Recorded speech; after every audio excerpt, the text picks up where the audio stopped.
Alright, now I will try to assume why I failed last time, even though I did things correctly, right?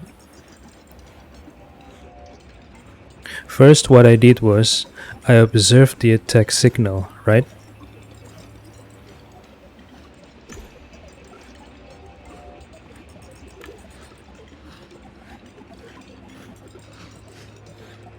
And then I activate the firewall.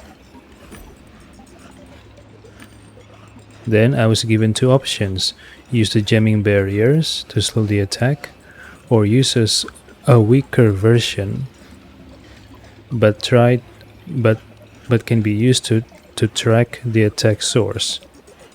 And I chose use jamming barriers because my priority is the woman. Right? Now I know now I know what I did wrong. In the last attempt, after I activated the barrier, I chose question Starlet instead of immediately choosing revitalize Starlet, and I think that's why I ran out of time. Now I should, that's why I failed. I think that's what happened.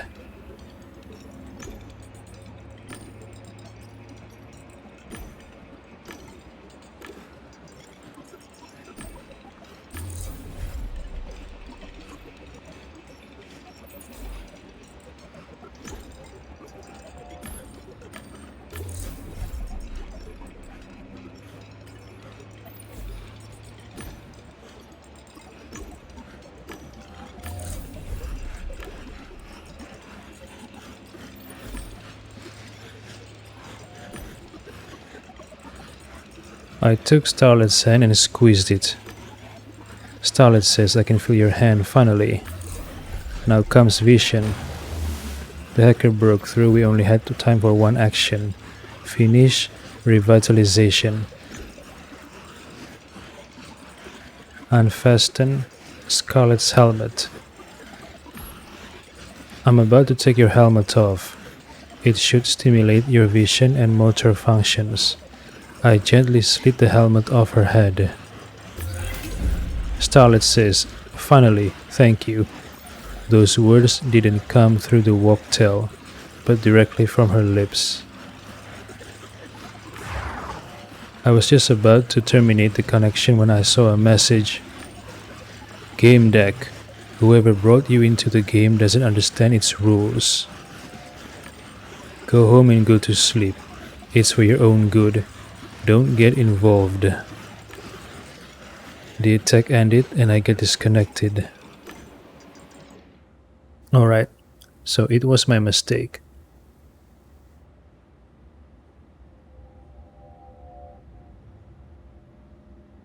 Jeffrey Haggis says, "Well, Gamedec, you actually impressed me. Can you wake my son up now?"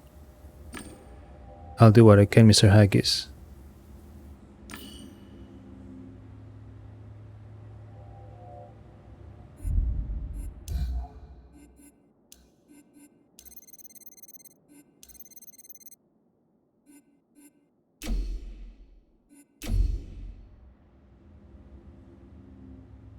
Okay, now I know why I failed in my last attempt to revitalize Starlet. I did all the things correctly. At least I assume I did everything correctly. Use the jamming barriers instead of the tracking signal, and do the revitalization order correctly. However, I made one mistake. After I activate the firewall, I should have immediately initiate the revitalization, but I did not. I waste time by questioning Starlet again. That's why I ran out of time in my last attempt. So it was my mistake. Okay, so now I understand. Okay, at least now I understand the game's rules. When something is urgent and you need to do something in a short amount of time, do not play around. Do not play around. Do not mess around. You have to do it immediately. At least now I understand one of the game's rules that I will keep in my mind for future events.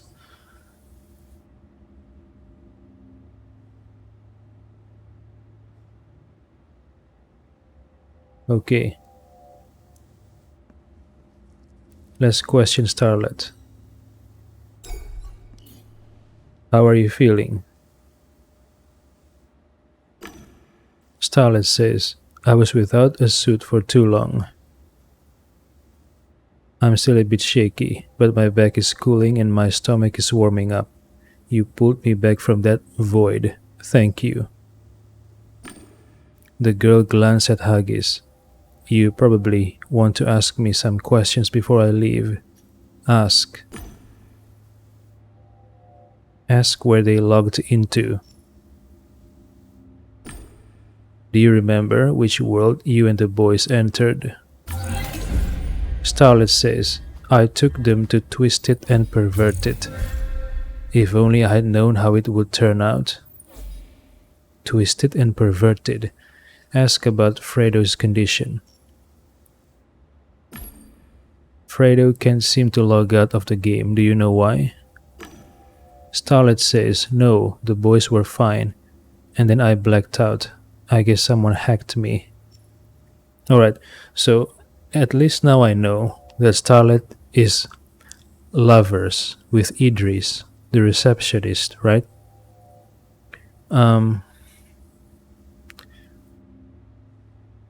Actually, I'm surprised that Geoffrey Haggis isn't angry that a non-employee entered his office with his son. I mean, he seemed nonchalant about it. Maybe he knows about his son's escapades with this starlet woman. Let her leave. That's all, thank you. You should get some rest.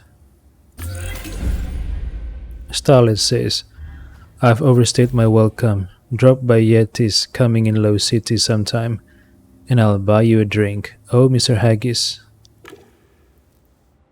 Geoffrey Haggis looked at Starlet with disgust. What do you want? Starlet says, who do I bill for the escort service? You or the company? Oh, she's an escort. And Fredo Haggis used her escort service. So now there are two things I know now. Starlet is an escort hired by Fredo, and she is also lovers with Idris, the receptionist, outside Mr. Haggis' room. Well, I haven't met this Idris, but I have browsed her computer. Alright, before I logged out, there was some silhouette saying that I should not be that I should not get involved in this. I should go home, right? Alright, question is, does Idris know that Starlet is an escort? Assuming that Idris knows. Alright, hold on. Alright. If Idris doesn't know that Starlet is an escort, Idris might have found about it. And she's angry that Starlet is escorting Fredo. So maybe she decided to hack into the game world and mess with Fredo and Starlet. Or if Idris knows about Starlet being an escort, is there any reason for Idris to hack into the game and mess with Starlet? If Idris knows about Starlet being an escort, I assume Idris is okay with it, but maybe she's not okay with Starlet offering her service to Fredo, maybe. I don't know. I'm just making, I guess, wild theories here. And there's also a third possibility. Maybe Idris has nothing to do with this incident, right? Geoffrey Haggis wanted to say something but just stood there holding his breath with his mouth tightly shut.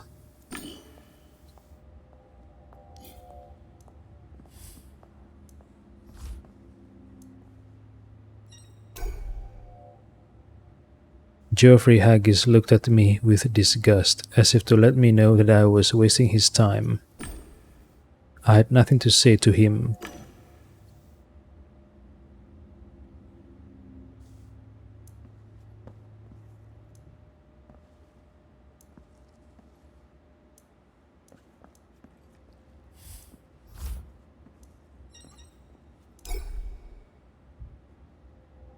Wait, I have deduction? Wait, what? Deduction. Enter twisted and perverted. Should I?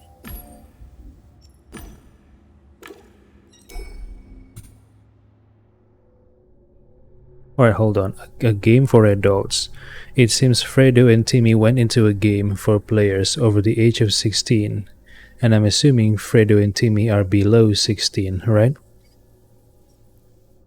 Because the game deck implies, because the game deck said that Fredo has to cheat to access the adult world, meaning that the game deck implies that Fredo and Timmy are both under 16. A game with PvP mechanics. The game Fredo and Timmy entered allows participants to fight each other. It had to be a game with PvP, player versus player mechanics. Boys in Twisted and Perverted. Timmy and Fredo might have visited the Twisted and Perverted game.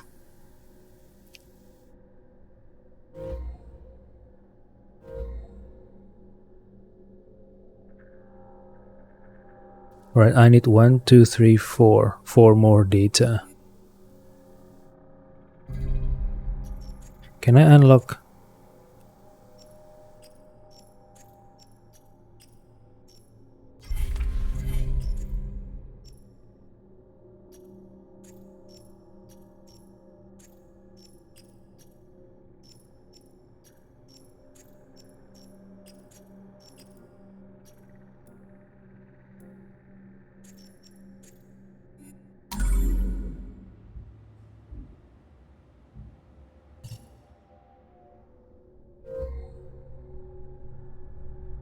Hold on, I need more info.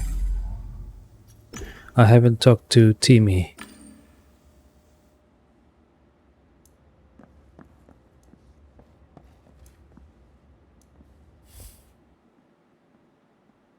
Who is this? Alfred. Alfred says, I sincerely apologize. I was told to take the boy Timmy home. The new mobile is waiting. Wait. What the fuck? I should have spoken to Timmy first. Another mistake. Last time my mistake was I waste time by not immediately initiate the revitalization. Now, my second mistake is I didn't speak with Timmy first before I examined Starlet. Oh my god, so many mistakes.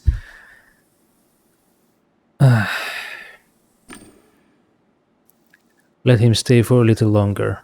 I still haven't talked to him. Oh, I can still talk to him, alright. Alfred says, when you're done, please send him down to the docking terrace. What about Timmy's parents? Have they been asking questions about their son these past 4 days? Have they contacted the cops yet about their son? I would assume Timmy's parents. You know what? I can understand Geoffrey Haggis not calling the police. Maybe he wants this incident to be kept, to remain a hush hush, alright? But I don't think Timmy's parents would think that way. Haggis thinks that way because he's a director of the BWI, a public figure, right? He has image. He has an image he has to maintain. But I assume Timmy's parents are not like that. So Timmy's parents should have called the cops even after one day has passed. The fact that there is no police or cops looking for Timmy, I find it to be strange. I assume if Timmy's parents called the cops, they must have known where Timmy went last, right? And of course, the cops will ask questions like, who is the person that your son frequently hangs out with? The parents would say, Fredo Haggis. And then the cops would come here and question Geoffrey Haggis and find out Fredo is stuck. So the fact that there are no cops here, no police here, really boggles my mind. I find it to be strange. Oh well.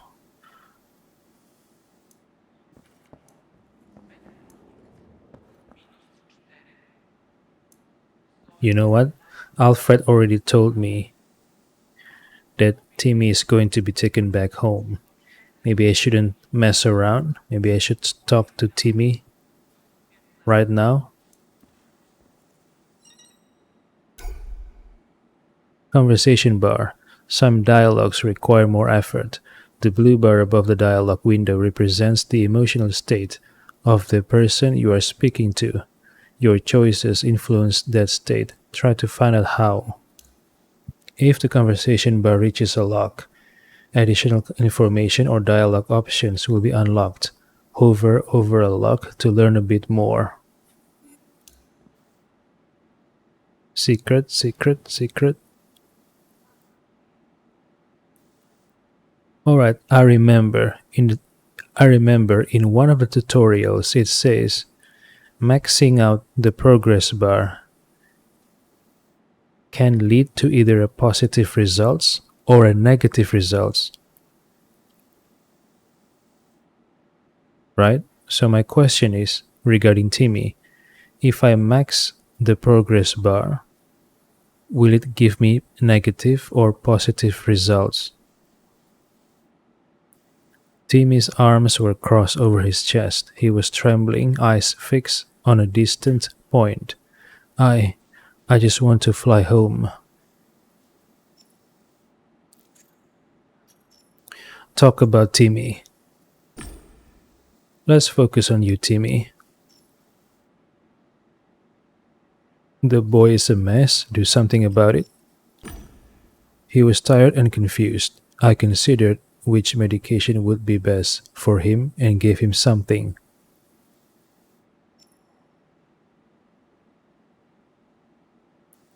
To invigorate him, he's tired. For his anxiety, he's tense.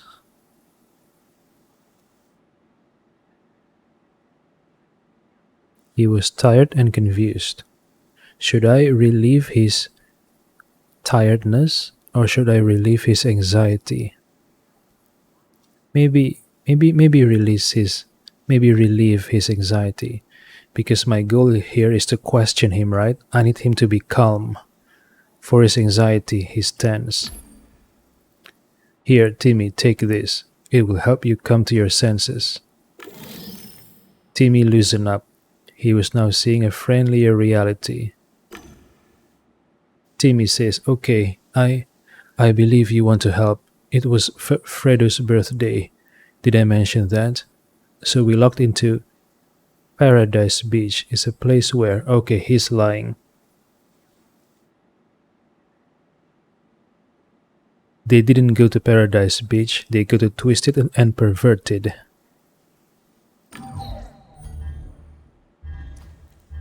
Timmy continues. Adults get together there. You can read all about it in the description. He turned red like my grandma's geraniums. Talk about Timmy.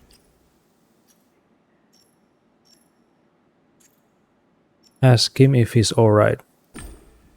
Are you alright, Timmy? You're slurring your words and trembling. How do you feel? Timmy says, not too good. I'm a bit dizzy. But that's from the fatigue. We played for a long time, you know.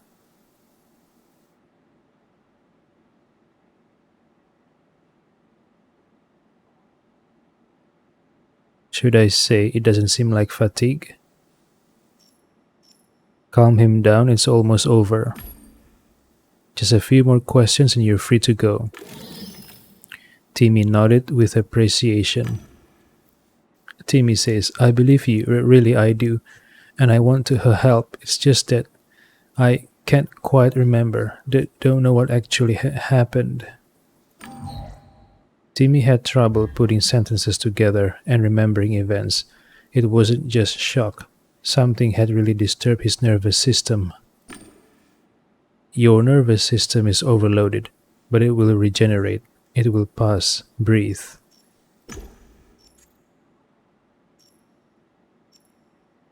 Ask why he logged off without Fredo.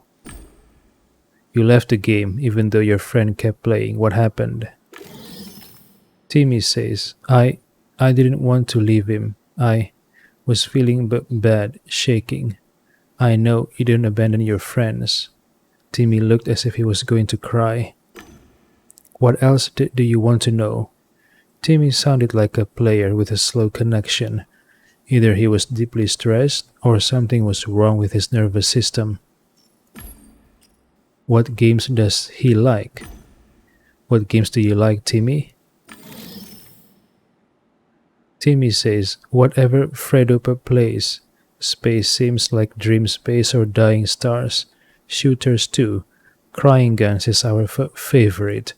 Timmy loosened up. He liked to talk about games. Timmy was looking at me with distrust.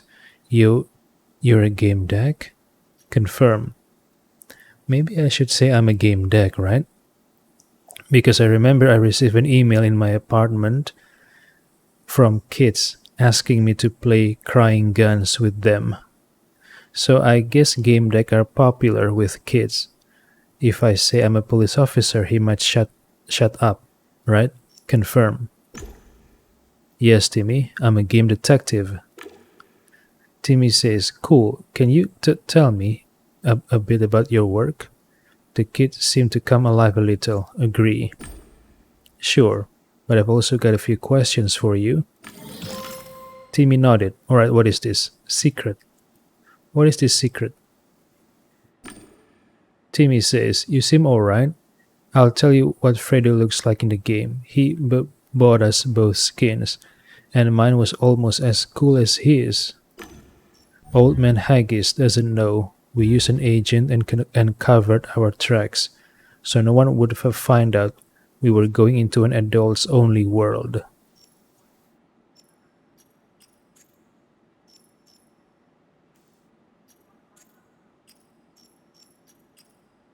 Ask about Starlet. What can you tell me about Starlet? Timmy says she's a stripper. She knew the game well, so Fredo hired her as a guide. She was very brave. Timmy started to pick at his suit collar. Ask why she was brave. She was brave? What did she do? Oh my.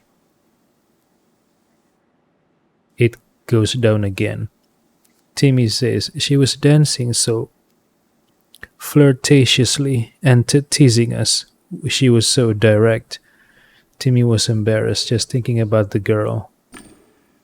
She knew little of that world, but was brave enough to guide us, and she was so provocative. Thankfully, mainly to Alfredo, she barely spoke to me. Well, she knows where the money comes from. The son of a BWI director. Timmy seemed to be gaining courage. What do you need to do to become a game deck? Admit it's easy. You just need to pass some psychological test, buy a license, advertise, and be bold enough to call yourself a game deck. Most don't stay game decks for long. What?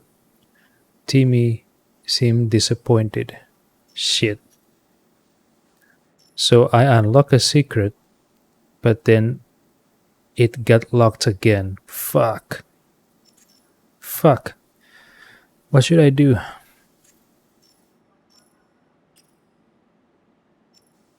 Alright, tell him about the game deck work. You wanted to know about game deck work? As a detective, I help people with their problems within the scope of sensory worlds. Answer emotionally. Maybe I should answer emotionally, since Timmy looks like a kid who's, I don't know, who is emotional. Game decks wander the edges of realities, so often that what is and isn't true is no longer important. Helping others is what counts. It's why I'm here. Yes, it increases. Timmy says, yes, Fredo needs you. Timmy nodded with all seriousness.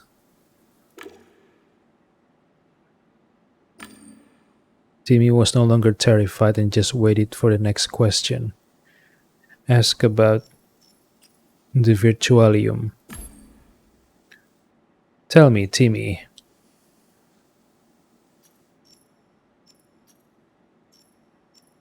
Ask about Paradise Beach. Why did you choose Paradise Beach? Well, to have some fun. Help him choose his words. Last time I asked him about what he meant by Starlet being brave. My progress bar goes back left. Maybe I should hold his hands. Help him choose his words. People normally lock into Paradise Beach to pick someone up, flirt a bit, or go to bed with someone. Is that what you were looking for? Yes, Timmy started daydreaming. Yeah, Fredo says that you need to have an instinct, and we have it. We were godlike. Because we always know how to handle girls. Timmy had no idea how to handle girls or game decks. I knew he was lying. Timmy was slowly opening up to me. We didn't know because we always busy. I mean, we always buy the most expensive tech and win. So it's pay to win. Timmy continues, and everyone envies us. No risk, you know. This was supposed to be like that. You know how it is, don't you? Confirm. Sure, everyone likes to show off now and then. Alright, Timmy nodded vigorously. I think he liked me. Ask about the Virtualium. Ask how many worlds they played in. You celebrated Fredo's birthday in just one Virtualium? Timmy says, yeah, but we did some pre-gaming here first. We kind of overdid it. Fredo had trouble putting on his suit. Timmy realized that he had said too much and stopped.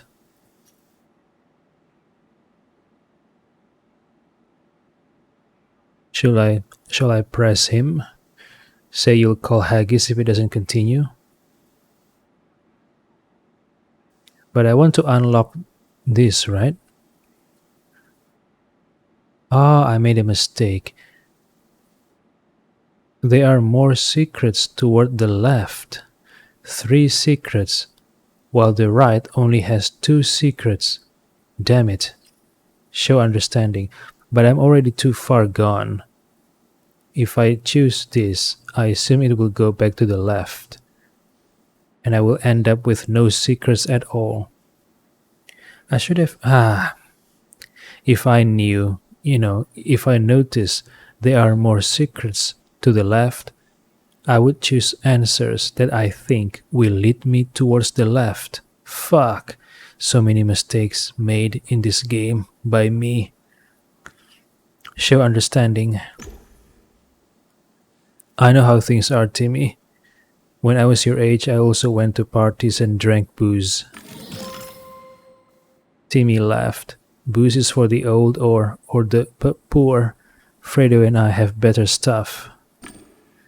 But the girl Fredo brought had booze. She said that it was included.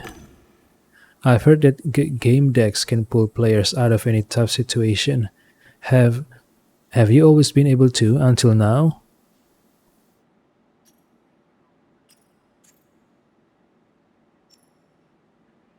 Impersonate a police officer? What?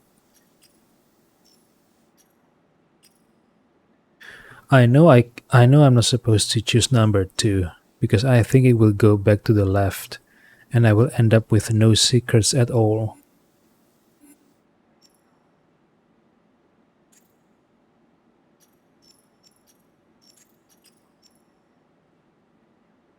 You can't promise anything. Impersonate a police officer. Why should I?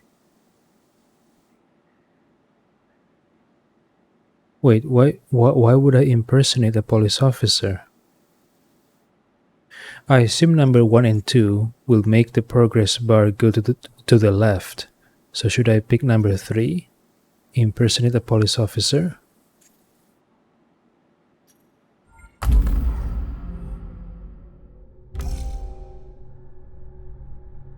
Timmy suffered psychological trauma while in the virtualium.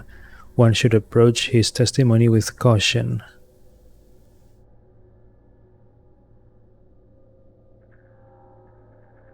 Timmy and Fredo might have visited the Paradise Beach game. Wait, so Fredo and Starlet gave me 2 different accounts. Fredo said they went to Paradise Beach, but Starlet says they went to Twisted and Perverted. So which one is telling me the truth? Which one is lying to me? I assume Timmy is lying to me, right?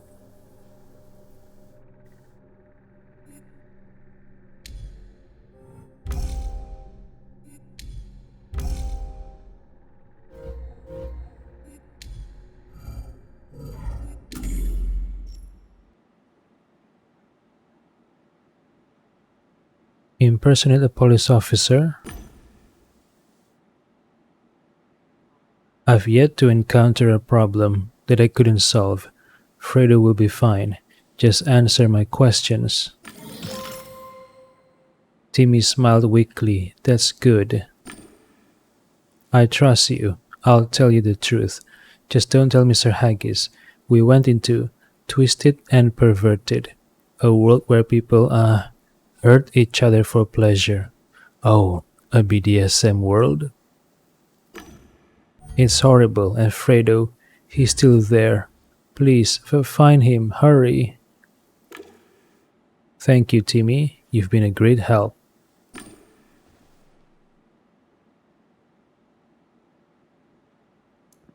Wait, I still wanna question him, shit.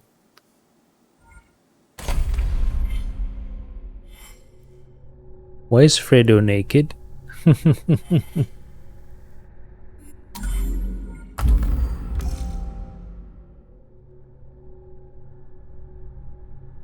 Right. I missed 2 data.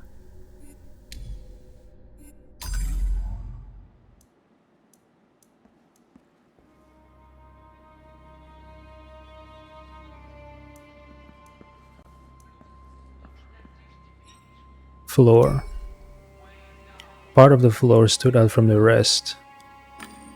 There was no chance of a flaw in the design, not in a building like this. Take a closer look. It looked like a hatch. It was a good place for a safe. Try to open it. I put my ear against the door and started knocking. I remembered that was how they did in the horror movies. Haggis's heavy breathing told me that I must have triggered a silent alarm. Shit, fuck. Geoffrey Haggis says, "What the heck are you doing? Either start a professional investigation or fuck off. Weasel your way out." With all due respect, you seem to underestimate the gravity of the situation. Your son is in great danger. All leads and all details matter. Geoffrey Haggis says, "I can assure you that you won't find what's wrong with my son under the floor."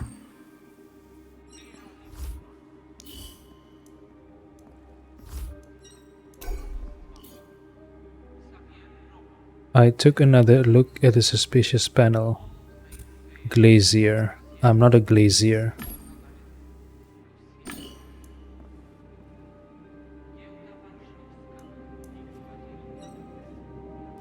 A panda? Is this a real panda?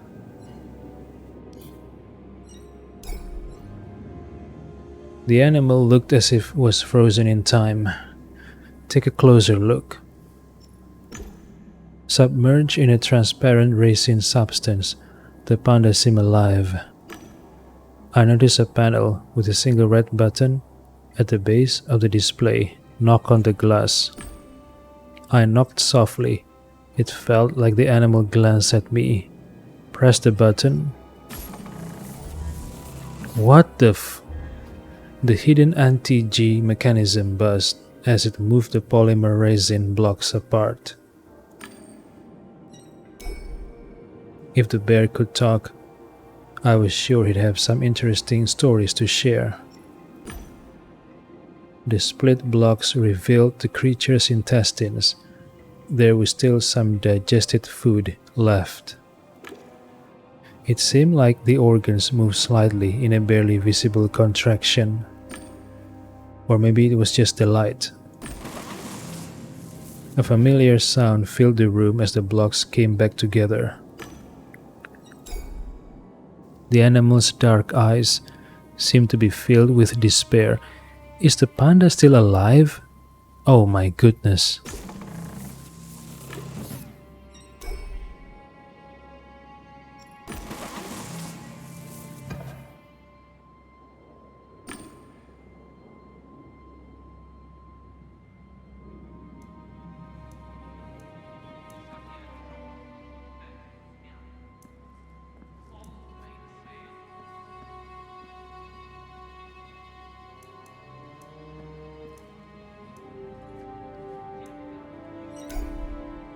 The floor was sticky in that spot. Take a closer look. The stain was light blue. Sniff. Berries and chewing gum, a barely noticeable trace of liquor. Taste it. I ran my fingers across the stain and brought my fingertips to my tongue, sour. The ethanol was long gone. I caught Timmy's surprised look. He cleared his throat and looked away. Comment. I was running an investigation. All details mattered.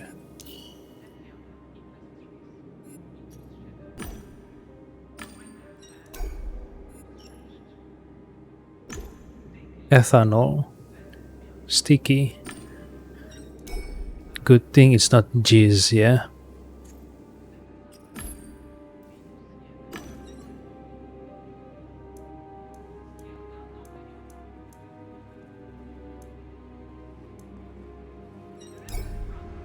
Infolia file.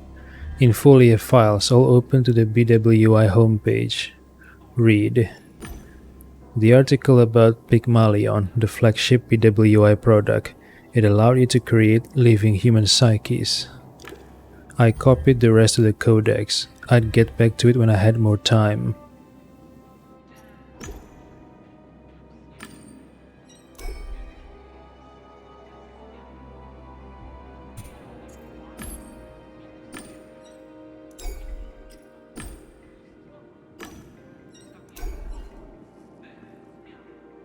A stream of stock market quotations appeared on the screen. The hardware was high-end, like everything else in these rooms. System access was blocked, but I was convinced I could log on if I tried. This had to be the hardware that was monitoring Fredo's couch. I don't have the password. Enter password. Enter panda, give up.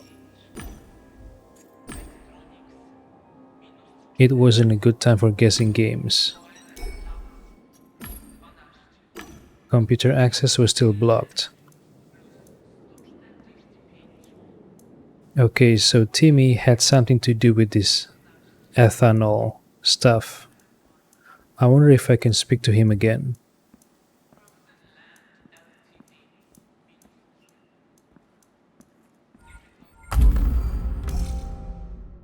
I need 2 information left.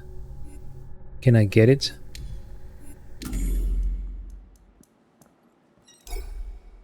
A harp. For ages, the instrument has attracted both artists and common mortals. Examine the harp. Made of authentic exotic wood, richly encrusted with ivory, the pedals were probably gold-plated. Expensive stuff. It definitely wasn't there to be used. It was supposed to look good and serve as an indicator of the owner's status. Try to play. I looked within for some inspiration, closed my eyes and surrendered to the moment. I struck the strings with my fingers. A subtle but cacophonous sequence of sounds filled the room. I thought maybe if I practice a bit.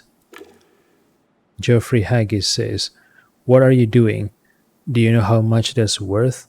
Do you even know what it is? Apologize." "I'm sorry. I don't know what got into me. I'll get back to the investigation." Geoffrey Haggis says, "I can blame you. I don't know anyone who could resist the urge to touch this wonder. Leave." The investigation was waiting.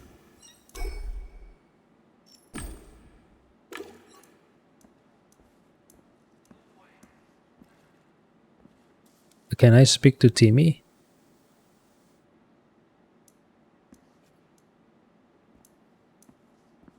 Maybe if I examine the ethanol first, before speaking to Timmy, I would be able to ask him question about the ethanol stuff, right?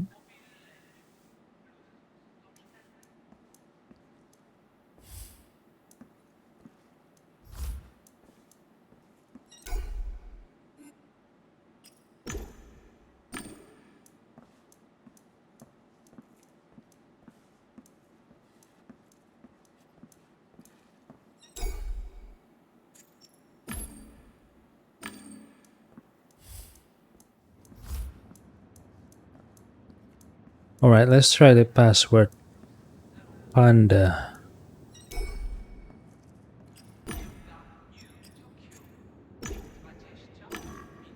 Incorrect password. Upon a second failed attempt, the terminal will be locked for 48 hours. I don't have any. I don't know the password. Alright, give up. Sleeves break in, Glazier Hackett.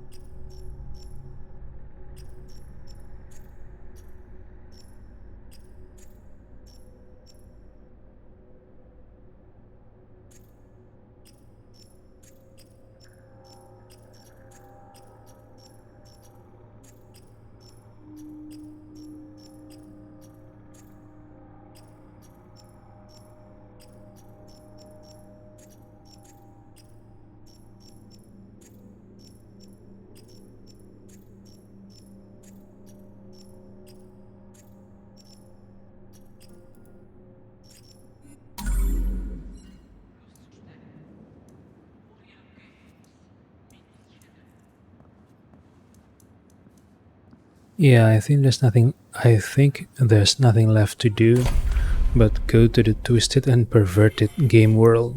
Let's read about Starlet. Starlet Yeti's Coming commercial. They call me Old Yet. I run the Yeti's Coming bar at the very bottom of Warsaw City. The view of the Undercity here is truly amazing. Come and visit like if you like the low city vibe. If not, beat it. But know this, you won't find dancers like Trixie or Starlet anywhere but here. There's no point describing what they look like or what they can do.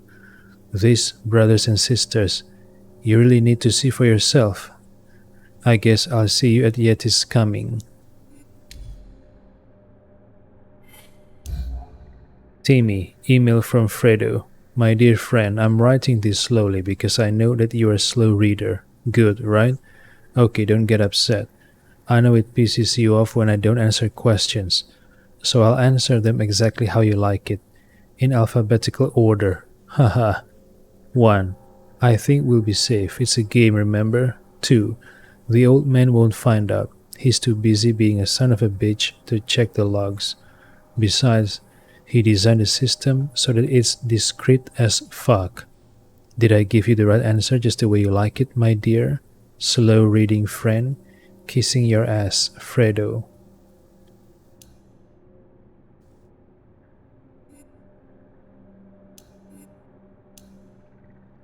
Timmy's second letter to Fredo. Fredo, I'm not going to tell you that I feel bad because you forgot to bring me the newest BWI helmet, which was, in case you forgot, Golden Thought. And I won't tell you that it's Strike 3. And I won't tell you that I hate it when someone forgets about promising me something, even if it did make the most amazing photo montage out of my favorite horror movies. I'll never say any of those things, just like I'll never stop being your friend, Timmy.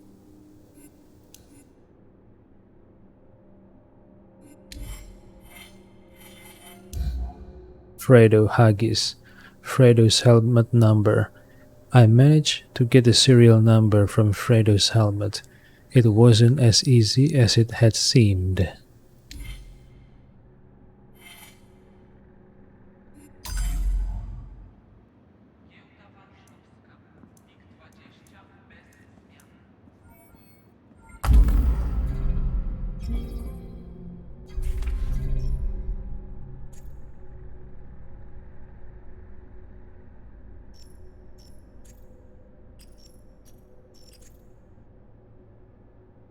I need one more analytical so I can unlock Infotainer.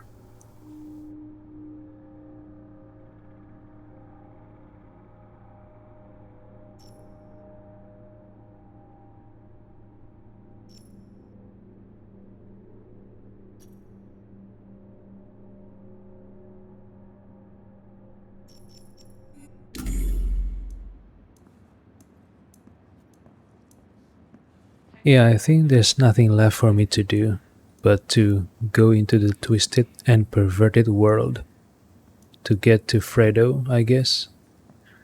Let me take a look at the scenery first. Look at those flying cars. That's what I thought the world going to be in 2000.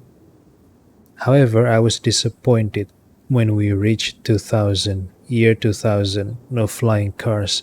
What the heck?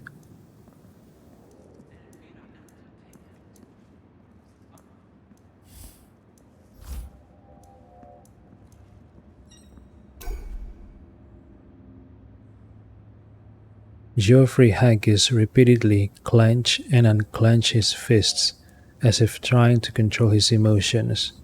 Ask for access to the computer. I need to access your computer.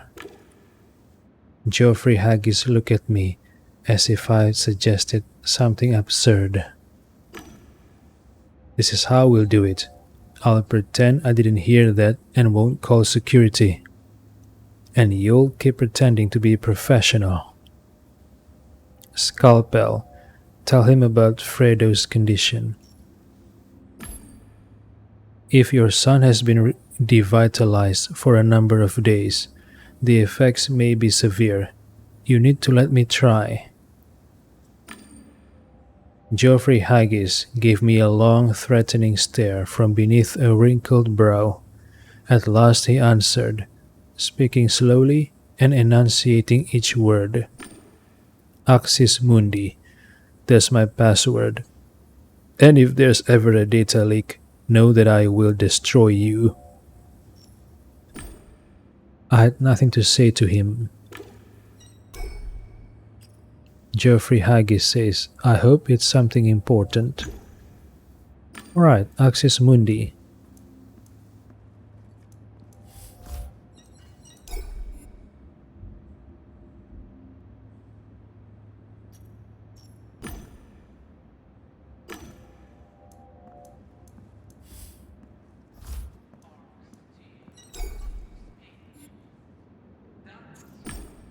Enter Axis Mundi. Access granted. DigiNet. Hi honey bunny, what can I do for? She cut short mid-sentence and took a good look at me. Oh, you're not honey bunny? Did something happen? Is he alright? I mean, is Geoffrey alright? Excuse me, I haven't talked to other people in years, so is he okay? Tell the truth. Mr. Haggis' son is trapped in a virtualium. I'm a Gamedec and I'm trying to get him out. I need access to this computer. DigiNet says, so, Honey Bunny's fine and well. That's good. What was I? Oh yes, let me give you the tour. I have access to emails, reports, bills, and some other systems. What would you like to see? Ask about her. Wait, examine the fiscal reports. Show me the fiscal reports. DigiNet says, I'm afraid I can't give you access to such information. Honey Bunny would be upset. Ask politely. That information could help Honey Bunny. It is very important. If only I could find the right words to convince you. Please, pretty please. I'm sorry, but I can't show you Honey Bunny's expenses. All I can tell you is that someone recently bought 2 game skins. Yeah, must be Fredo. Change the subject. Ask about her. I want to get to know you better. She smiled and shyly lowered her head. Ask about her access. I wonder, can you go outside the internal building network? Have you ever left this office? DigiNet says, no, but I'm safe here. I have everything I need in my virtual apartment.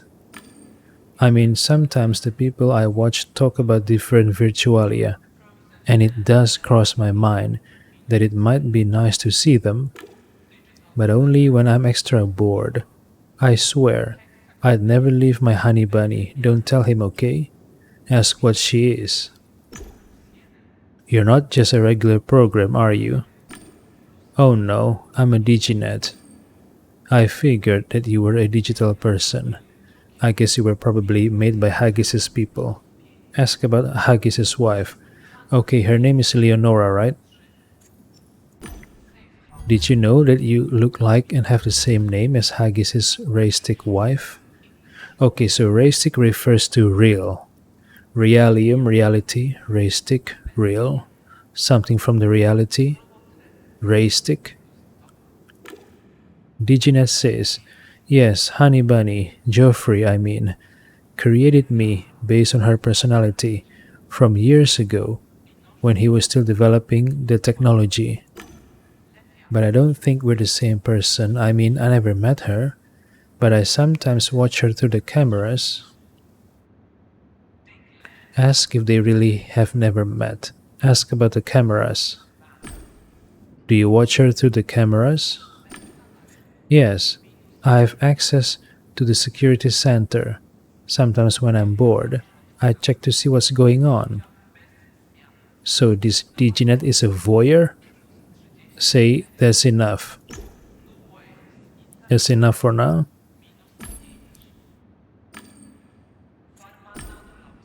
Alright, check the security cameras. I want to see footage from the cameras. DigiNet says, I can't show it to you. You're not a BWI employee, plus it might not be good for Honey Bunny. Mention Fredo, mention Honey Bunny. Alright, if she's a personality based on Leonora, Haggis's wife, She would be concerned about the son, Fredo, right? So maybe I should mention Fredo. It's for the kid's own good. Diginet says, the kid is pretty irritating, but we have nothing to do with each other, okay? No, I won't show you the recordings. Shit. Ask to see the emails. Show me the emails. Ask to see the most recent logins. Show me the most recent logins for this device. The last logged in user was Fredo Haggis. I don't think I should go through his inbox, but oh, what the heck. Oh, I'm going to blush. I don't think you want to see this. There are plenty of messages from that stripper Starlet. Can you brief me on their conversations? Diginet says, sure, let's see. Some indecent proposals of a show. Starlet promise real and virtual sensations. And mention access to a game for the very adult. Ask about Fredo. Got anything on Fredo there? Diginet says, there's some correspondence between Timmy and Fredo. I'm sending it to your deck. It looks like Timmy doesn't like it when Fredo doesn't respond to his questions.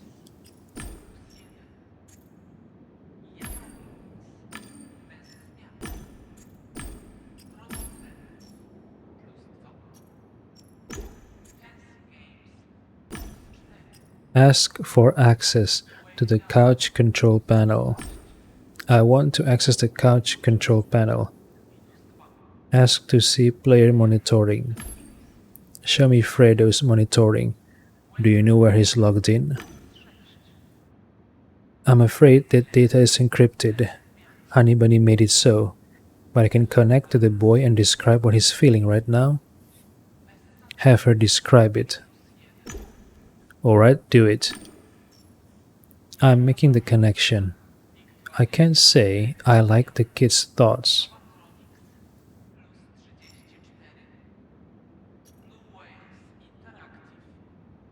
Should I ask about Fredo's thoughts, or should I ask about her thought perception? Ask about Fredo's thoughts. What don't you like about him? Hard to say. He makes me sick. I sense the same purple scent from him as I do from Honey Bunny, but his I barely notice, whereas Fredo's... It's hard to explain how I receive them. Synesthesia? I think that's what it's called. Wait, is synesthesia that condition where you can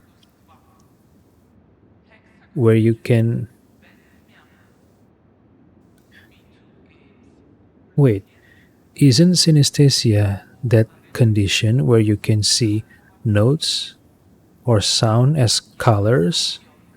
What? Oh, it's getting hot. He's very excited, far beyond the limits of red ecstasy. Have her describe the ecstasy. Focus on the ecstasy. Describe it. Oh yes, crimson. I love that color. Oh, all that red. Have her continue. Don't stop. Amaranth, scarlet, crimson. Ah. Ah. Honey Bunny. What the okay. Programming error. Have a nice day. Blue Whales Interactive. Never alone. Ah, I think I understand. The Diginet persona.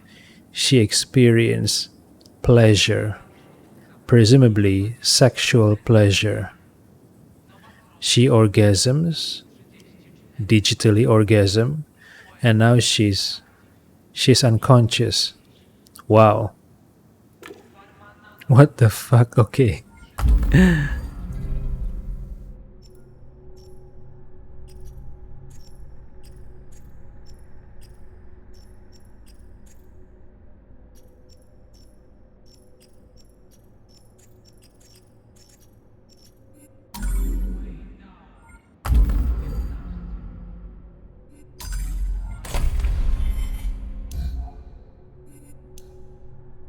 Timmy's letter to Fredo. Fredo, how many times did I tell you to stop pressing me?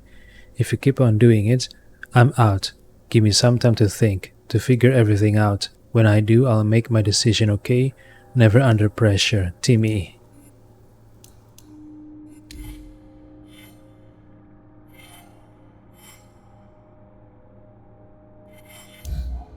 DigiNet, continue investigation to gain more info.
Yep, alright, I have nothing else to do, right?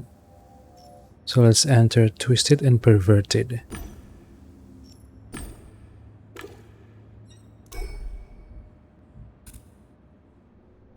But I have two remaining information that left that I need to uncover.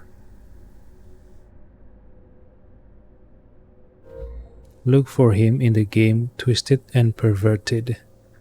Fredo may still be in the game Twisted and Perverted, an adult world that combines sex with violence. I should log into the game and find the boy there. Alright, let's quick save first.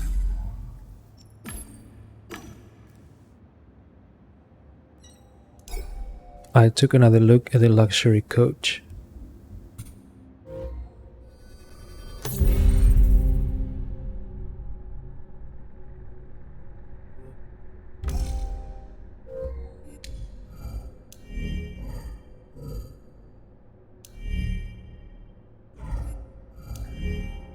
What was Fredo's nickname?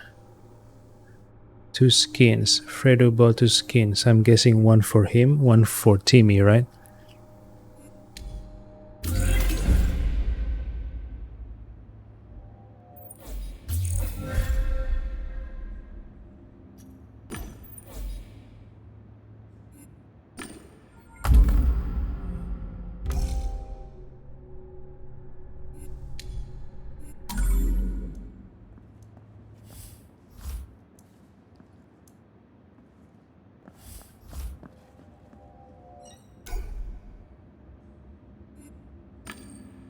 Mr. Haggis, I've come to a decision about Fredo. Jeffrey Haggis says, about fudging time. Fredo might be inside the adults-only world Twisted and Perverted. You know, the one combining sex and violence. I should look for him there. Haggis sighed. That's what I was afraid of. Do your thing. The access fee for that virtualium will be taken care of. All expenses are on me. Anything else?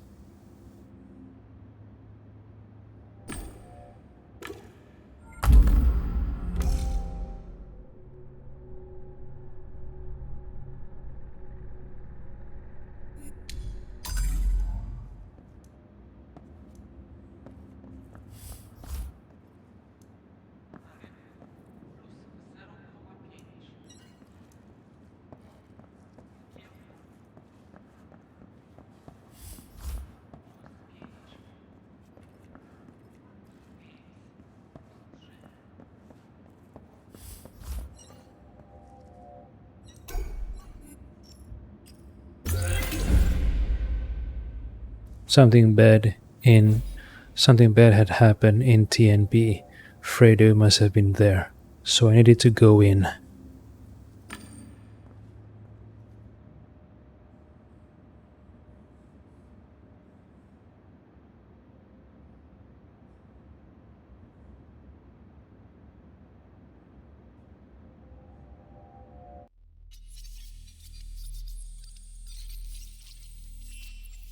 Twisted and Perverted Street, Virtualium.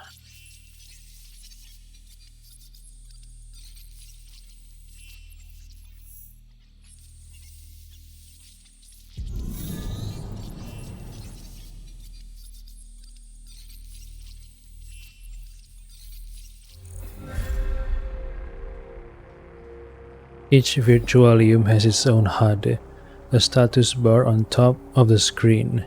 In Twisted and Perverted, the HUD shows players' level in TNP, their experience points, slots for own objects, and a counter of kills and deaths. Find out what Fredo looked like after entering Twisted and Perverted.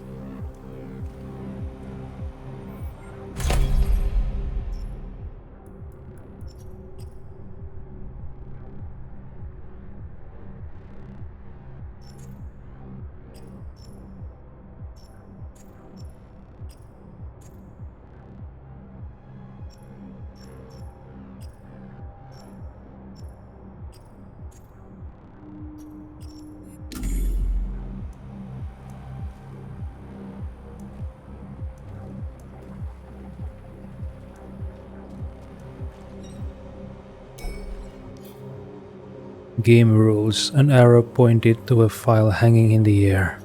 Download. I touched the file and downloaded the data. It contained the rules of the game.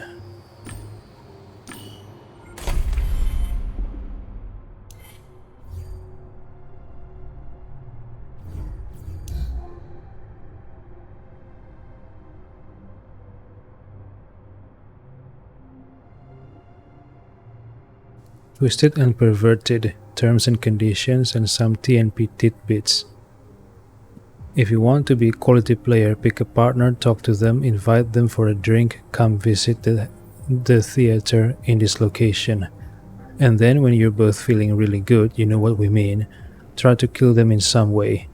This is the way of TNP, don't spray and pray and don't kill in the streets. That's not what it's about. Check out the discussion forum on the game's website. Take a look at the top recordings, logins, rumors, and what they write about us section. Our website is connected with the personal My Own Space pages of individual players, their blogs, and many other exciting and intimate locations.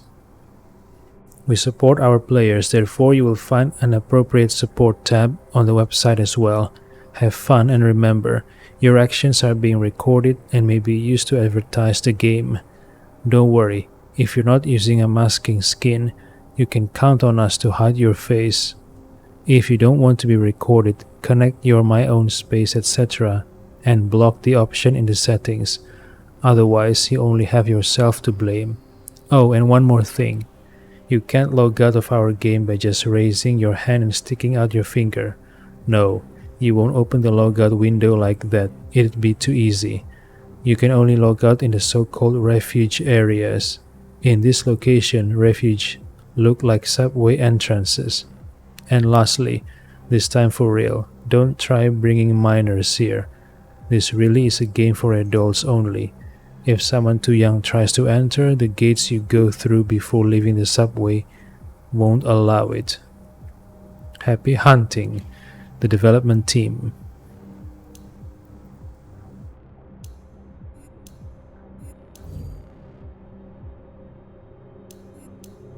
Gossip. Twisted and Perverted of Love and Death. To tell you the truth, Hannah, there are some games I don't get, like Twisted and Perverted.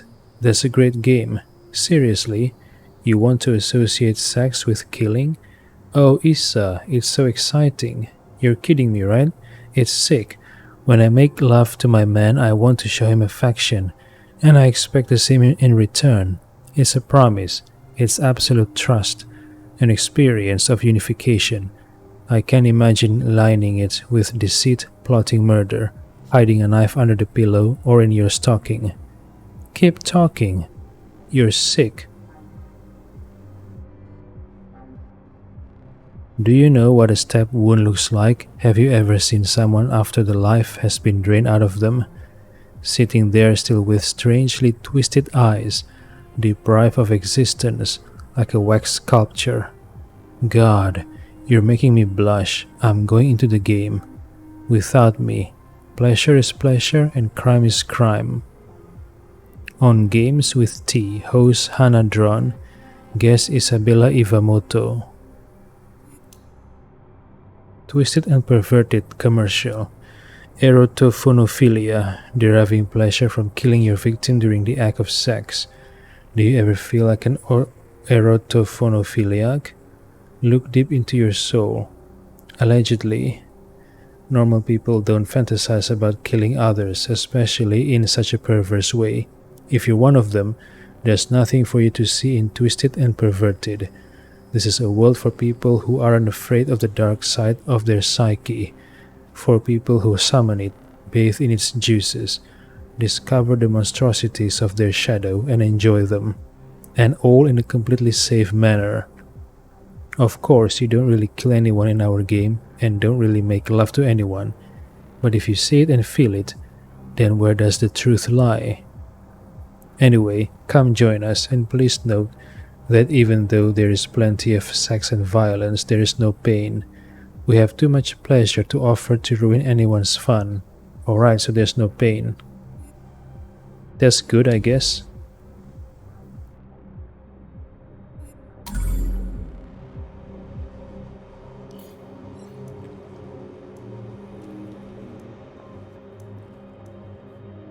Hey, you there.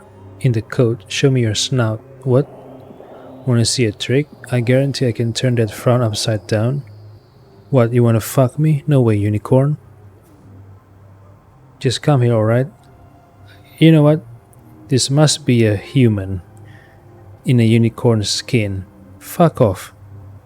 What do you want? Do you want to screw me with your horn?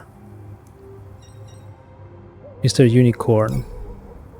He looked like a horse. When I approached, he neighed like one. Hello horse, I'm a Gamedec and... Mr. Unicorn says, I'm no horse. He involuntarily started chewing the end of my coat, just as a horse would. What I am is a unicorn, and what unicorns do is bring magic and a glimmer of happiness to life. That was the silliest skin I'd ever seen, especially considering the wearer hadn't fully learned to operate the extra 2 legs and tail. Mr. Unicorn threw his head back and shook his tail. Come here, I'll show you a magic trick. High City. Recall a game with unicorns. I remembered a unicorn from a kid's virtualium I saw back in High City. Those kind of games were expensive due to extra security and safety regulations. This 3D model is not intended for player use. That's what end packs from Rainbow Adventures look like. You shouldn't be using it. Mr. Unicorn says, no way, I'm a real unicorn. I experience Rainbow Adventures every day by giving people magic and joy. Do you want to rub my horn? Scalpel. That's not healthy. Wearing an avatar so different from your own body can be very dangerous, with potentially permanent damage. Really? Like what? Mr. Unicorn says, this avatar isn't different from my body. I look like this because I'm a unicorn. You're just jealous. That's what's unhealthy. If you're a unicorn, then surely you can fly, right? Here, fly for just a moment, or summon a rainbow. Mr. Unicorn says, I can do anything, look. He ran off, legs tangled, and fell face first onto the concrete. Coordination and inner ear issues. He needed medical attention. Ask about the code that turns you into a horse. Can you show me the script that was run when you became a unicorn? Mr. Unicorn says, what script? What? I was always a unicorn. I emerged from the fantasies and good intentions of children. Pity, because if I had a piece of code like that, maybe I could be a unicorn, or give it to someone who wanted to become one. Mr. Unicorn says, the only thing that's better than one unicorn is two unicorns. He agreed wholeheartedly and gave me a card with a code, a joker.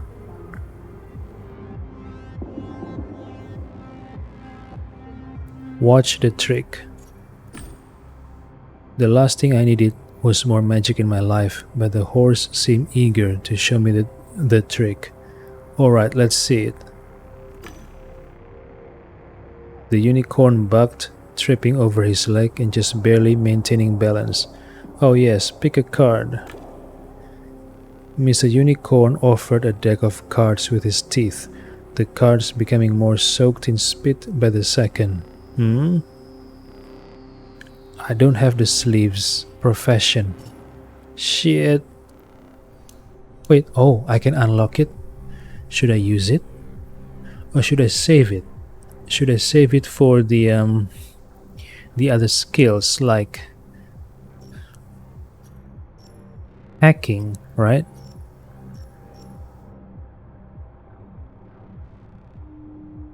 Should I use the sleeves?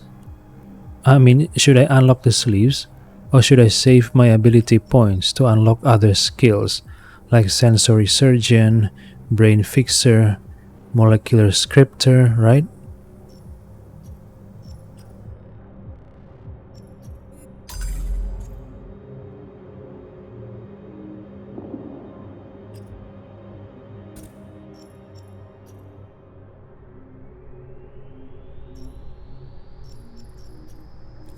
What the hell, why not? Let's unlock it. Sleeves. Survival instinct. That's what characterizes you best. Life is a game with no rules, and if you trust the system, it will betray you. You don't hesitate to use forceful solutions, but you can use your brain just as well. Life is about being tough. What the hell, let's use it.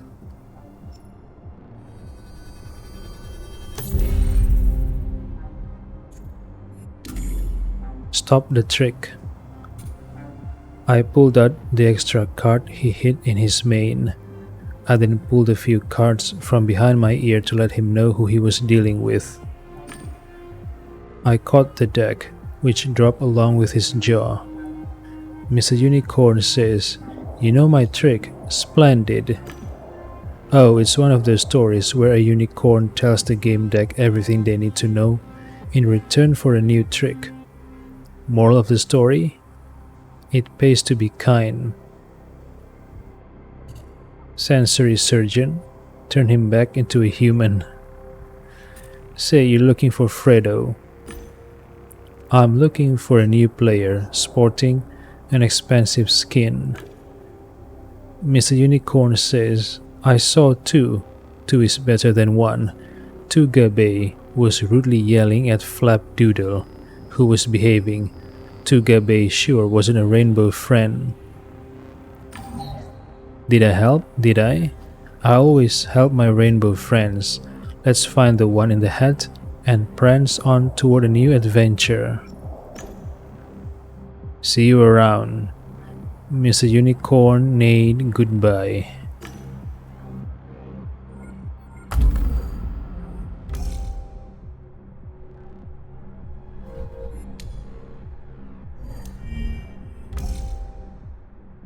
Alright, player Tugabe was shoving Flapdoodle around. Tugabe. Flapdoodle. I need 3 more information.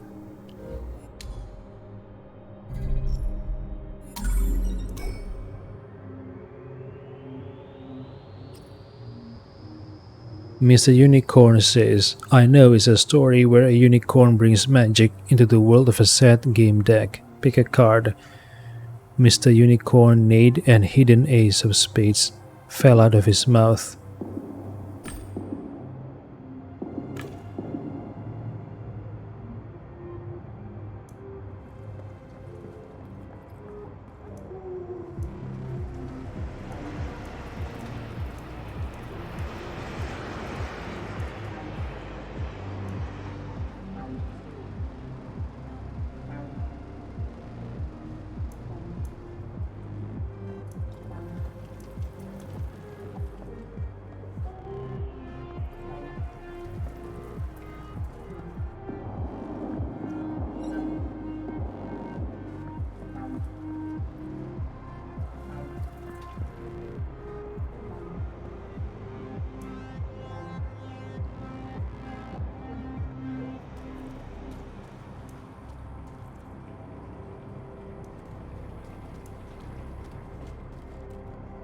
Shit, what am I even doing here? Psst, buddy. Hey. Come here for a moment.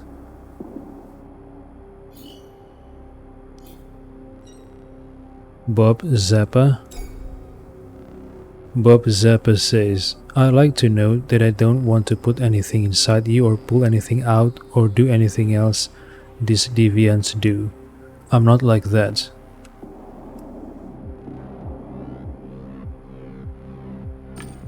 You seem like the only normal person in this whole circus, and I have a sensitive problem. Very sensitive. I just say it. I'm looking for my wife. Hear him out. Tell me more. Bob Zappa says, this is how it is.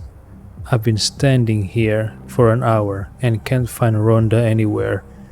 At the same time, I just know she's cheating on me. Say he's not looking right.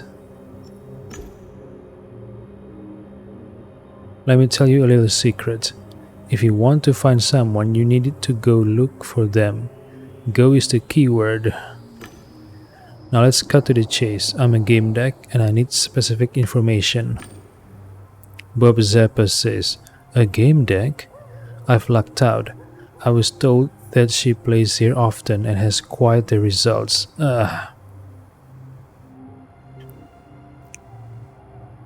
Ask about her handle. Do you know the handle she uses?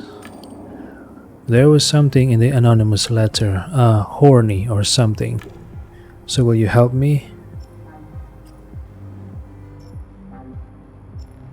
Yeah, why not? Agree. Alright, I'll look for her. Really? Thank you. There are some good people left in the world. Ask about his wife. Mention your rate. Mention her skin. Do you know the skin your wife is wearing? Bob Zappa says, skin? On top of everything, she's wearing people's skin? I meant a skin, you know, a gaming avatar. It's like... Bob Zappa says, oh, I know what a skin is. I thought you were talking about another fetish. Human skin alive. I have no idea what she looks like here. Mention her preferences. Does your wife have any special sexual preferences? Any fetishes? Bob Zappa says, the letter said she's into some strange things and likes to push the limits. How can you push the limits in a world like this? It also said, everything with everyone and everything. I don't even want to think about it. So it's like an orgy then? Orgy with no limits? Mention your rate. I'm a game deck, get it? I don't work for free. Bob Zappa scratched his head. Dang, I'm a little short on money right now. But maybe we can come to some other arrangement, eh? Ask for his proposal. So what do you propose? Bob Zappa says, I know harvest time very well. There's a gap in the code. I can tell you how you can exploit it. I'll take it. Bob Zappa says, Phew, I knew we would find some common ground. What is harvest time? Another virtualium? Is harvest time a reference to Harvest Moon?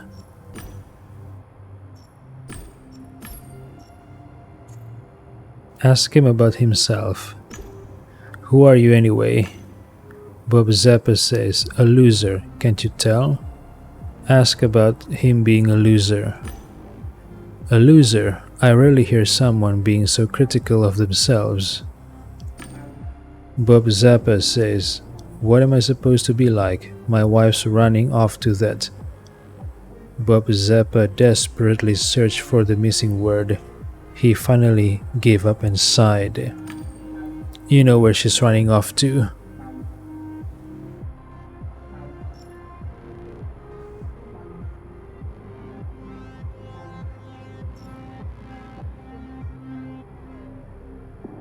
Ask where she's going.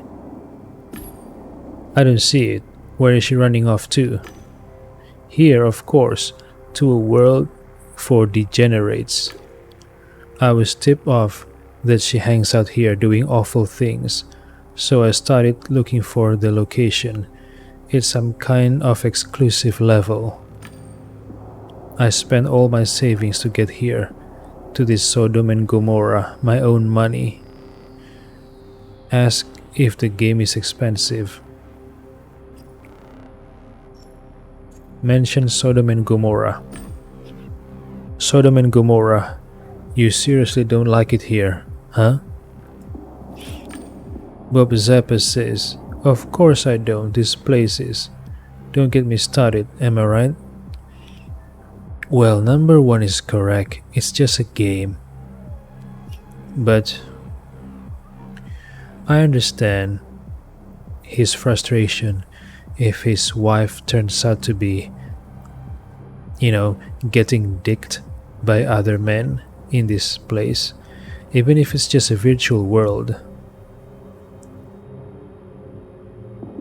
It's still, I understand his frustration, but on the other hand, it is just a game, yeah. But maybe I should sympathize with him.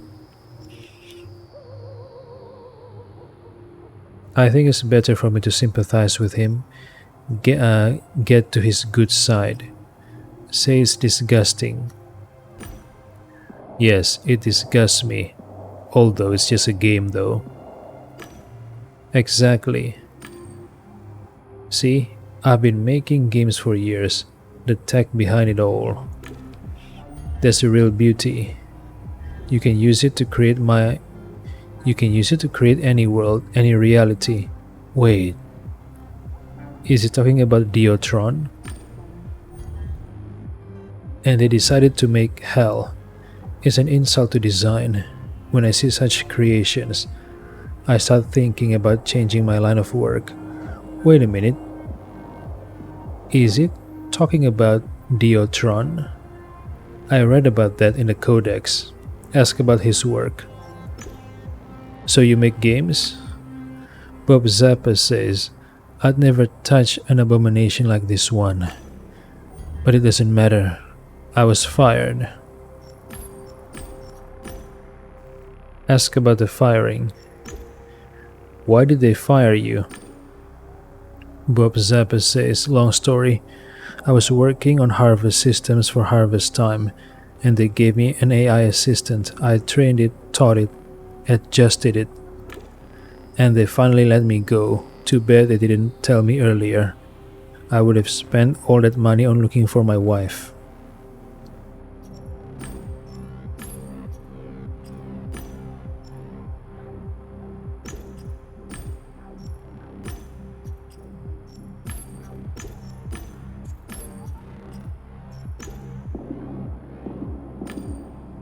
Listen, I'm looking for someone, maybe. Bob Zappa says, anything to do with Rhonda? God, I don't even want to think about it. Confirm. The person I'm looking for may have something to do with your Rhonda, so try to tell me everything as accurately as you can.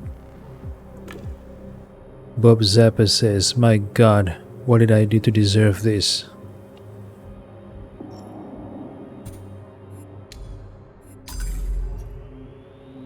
Ask about Fredo's skin.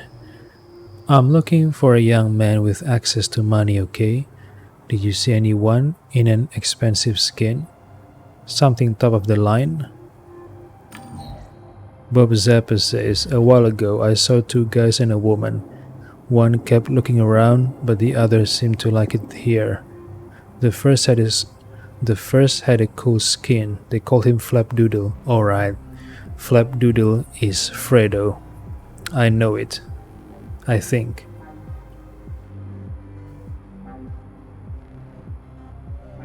"Oh, no. I was wrong. One kept looking around, but the other seemed to like it here. The one who seemed to like it here must be Fredo. So the first had his cool skin. The first is referring to the one that kept looking around. So Flapdoodle must be Timmy." Dang it. I can't focus. What else could she be doing now?"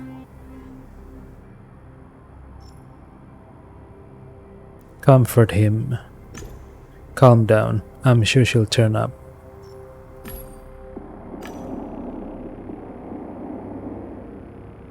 Bob Zappa says, "My brain is boiling. Humor me. I need to know what happened to her."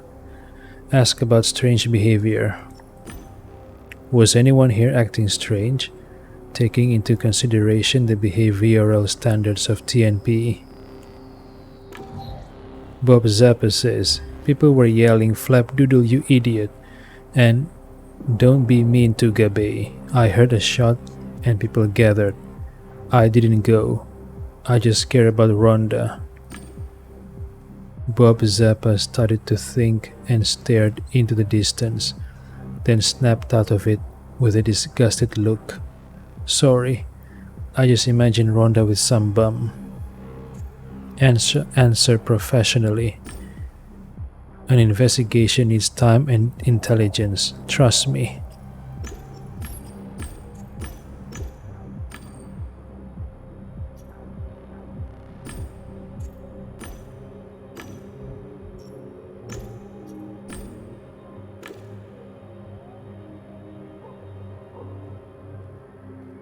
"Wait, who is this? We seek refuge in the..." "Alright, tell me." "And there you go, more kinky bitches. What? Alright."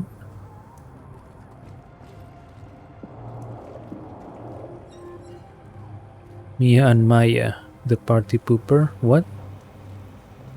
Party pooper? Wait, who is this?" "Oh, come on, my lovely pony." "Oh yeah, Mr. Unicorn, who else?"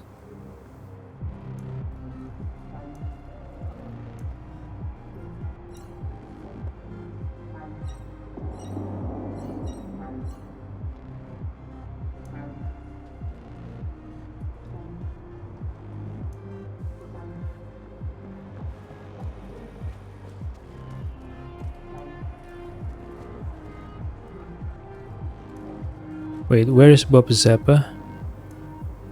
Wait, where has he gone? Bob Zappa, I mean."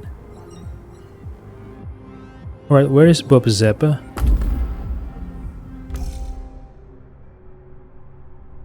Two skins. Player Flapdoodle wore a leather skin. Player Tugabe was making a fuss at the gates. Player Tugabe was shoving Flapdoodle around. One more information. I'm sure Tugabe is Fredo, but not now, not yet. Maya says, "Alright, enough bullshitting around, let's get to work, or they'll throw us out of the clan." Interject. I have to say, so far, the female characters in this game all look hot. Even though I don't like Starlight's hairstyle, her body is hot. Like this one, I guess. Interject. I have a question for you. Mia says, "Well, yeehaw, cowboy with no hat. You must have something really interesting to say if you dare to interrupt us. Ask about the Han clan. I heard you say something about some clan.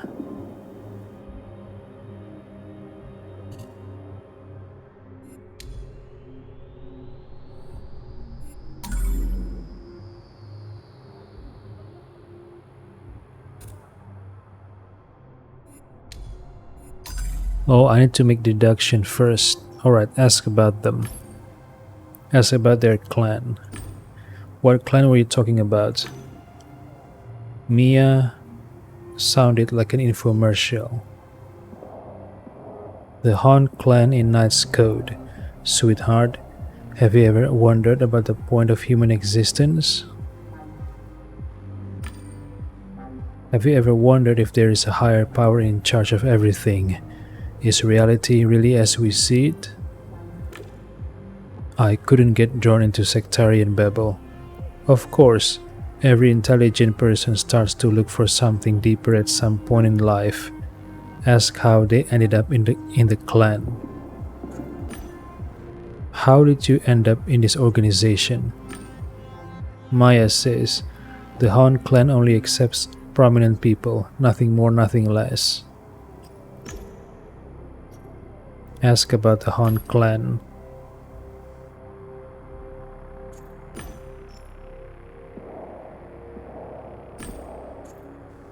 Investigate.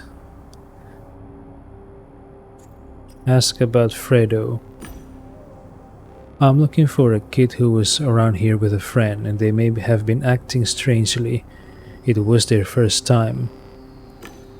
I don't know what they look like, but they probably had top-of-the-line skins.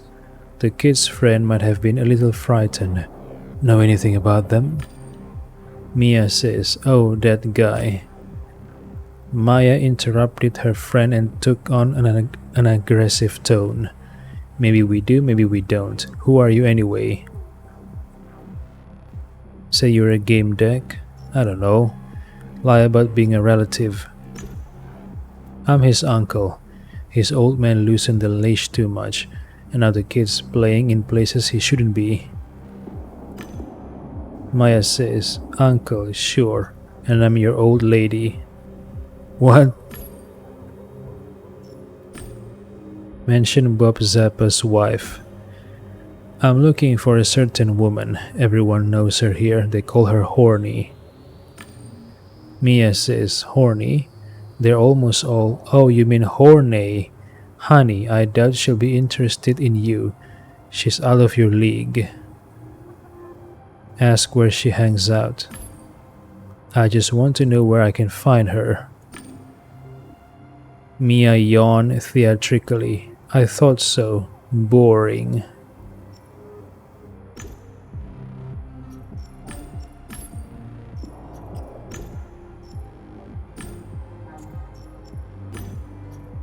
So they won't tell me where I can find Horny, alright? I knew I wouldn't get anything else out of them. Mia says, what kind of approach is that, buddy?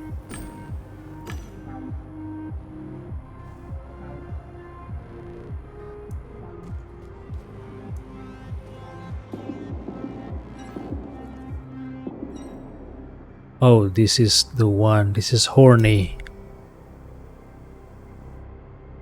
Horny says, oh, my little queen, I already told you I'd love this trick more if you showed it to someone else. Horny addressed the last sentence to me, winking encouragingly. Show interest. What's there to lose? You have my full undivided attention.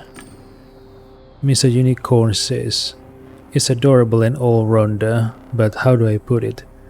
The butterflies in my magical tummy seem a tiny bit inappropriate. Okay, so Mr. Unicorn knows Horny's real name, because Unicorn calls her Rhonda. That's Bob Zappa's wife's name. Mr. Unicorn says, I'm sorry my friends, farewell. Horny says, Humph. It seems my friend didn't like you either. I think we'll have to say our goodbyes. Okay, I think I have to play. I think I have to choose something that might pique her interest. According to Bob Zappa, she's cheating on someone. She's cheating with someone here, right? And it implies that Rhonda is a kinky individual and horny. As her name suggests, maybe I should ask about sex in order to make her open up, maybe. Ask about sex? What about sex? Horny says, what about it? Sorry, but today I'm only interested in this little pony of mine. He should be back soon. Go look for other entertainment.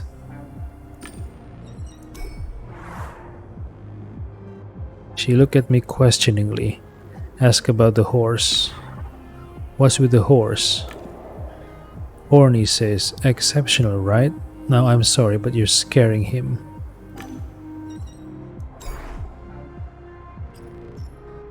Investigate. I'm conducting an investigation. Horny says, oh, that's really grand. I'm sure you'll quickly find someone who wants to be interrogated. Say you're looking for a minor. Oh my. I'm looking for a kid, a minor. It's quite a delicate matter. Horny looked at me with disgust. It's a good thing you brought this to my attention. I felt a tingling sensation. Programs warned me that the woman was reading my ID. Players didn't have access to such diagnostics. Oh, so the protagonist is implying Horny might not be a player, but an admin, right? Wait for further developments. Horny says, a game deck? She made a few gestures on an invisible desktop.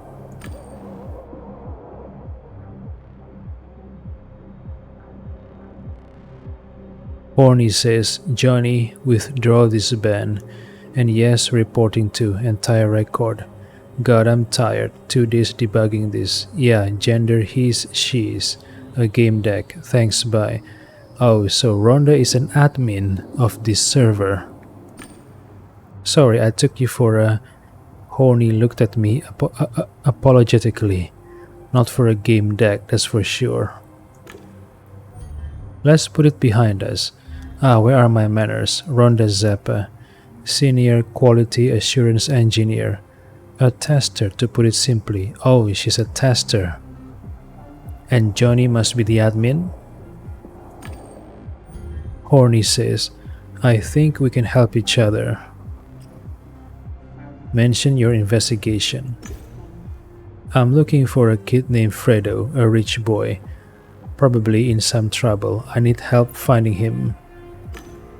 Horny says, sorry, you won't get a word out of me until you help me. What the fuck? Ask about her. I'd like to know some more about you. What can you tell me about yourself? Horny says, what's there to tell? We're in Twisted, and I'm also trying to be a bit perverted. Ask about being a tester. Testing in Twisted, it must be exciting. Horny says, it's mostly rather boring, but I like to keep busy. My old man didn't want me to work. Bob's a bit conservative in those matters.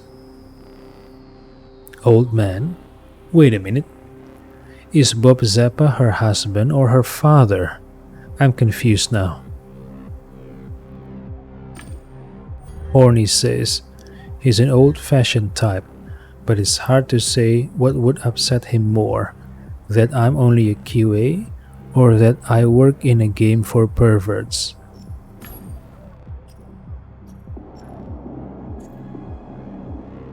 Should I mention her husband's case? Your husband wants me to confirm you are here. Horny says, consider it confirmed. Rhonda Zappa spends plenty of time in a disgusting virtualium for deviants. Do you have any idea how he'll react? It'll never end. Listen, I have a counter offer for you. Tell him it's not true. Convince him he's wrong and I'll owe you. Say you need time to think about it. I'm not sure how to handle it. I need some time to think.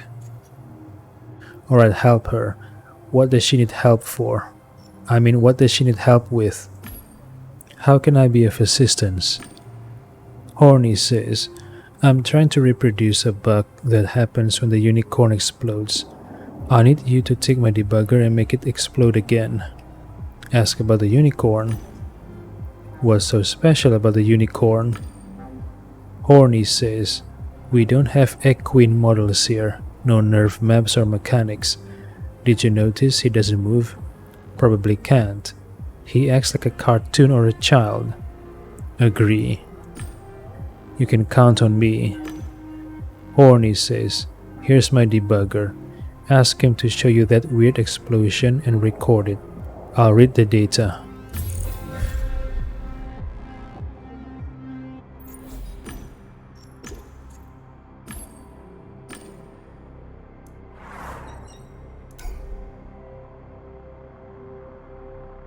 Mr. Unicorn's tongue stuck out as he focused on tapping the rhythm to a children's song with his hoof.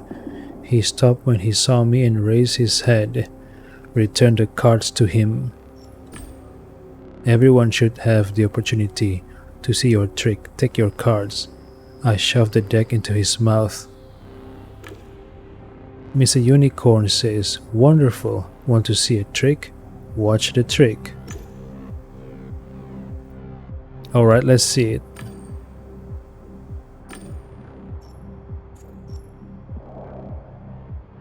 Run debugger.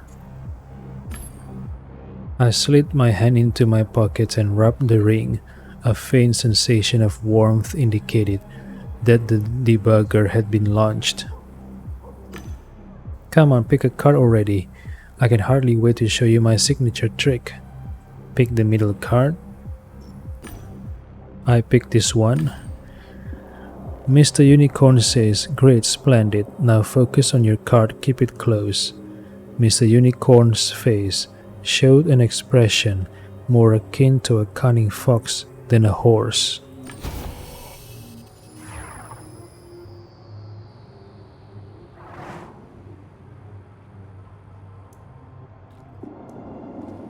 Freaking unicorn.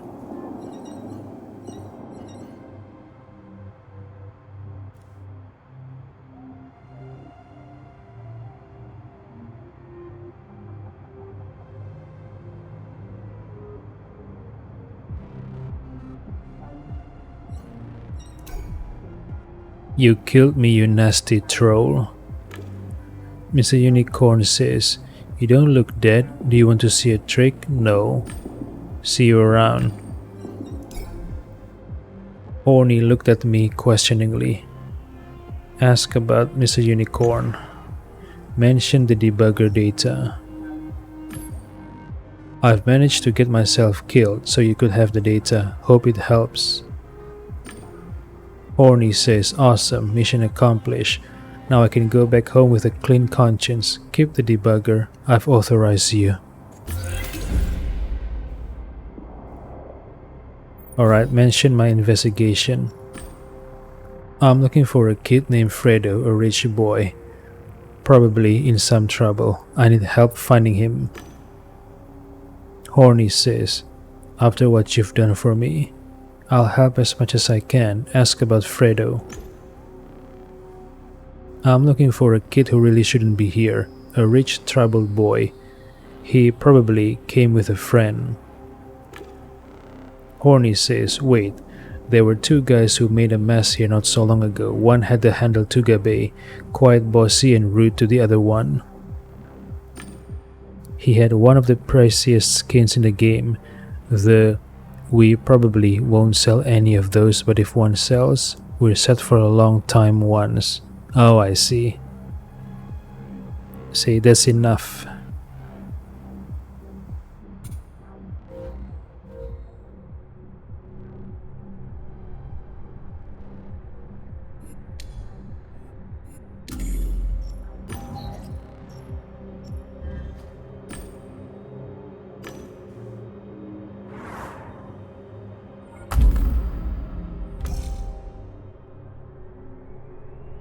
Yeah, Tugabe is Fredo.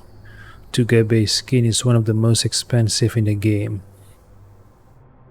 Yeah, Fredo is Tugabe. But hold on, let me talk to other people first. I think I saw some more people down here, across the street. What is this? Generator? An aggregate? What?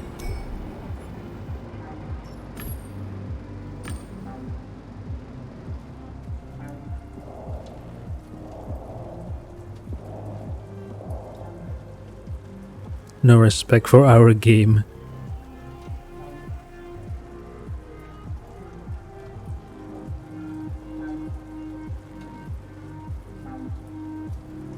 What is this conversation?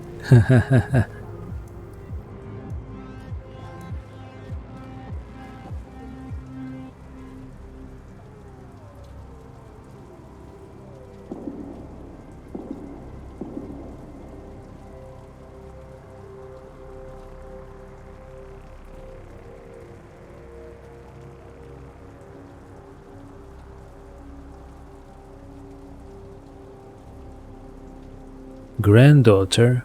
So one of them is a grandparent. Wait, is this the same Kensho that I read about? The professional video gamer that caused his team to lose in a game of Goodabeds? Or was the name of the team is Goodabeds and the game is Crying Guns? I'm not sure.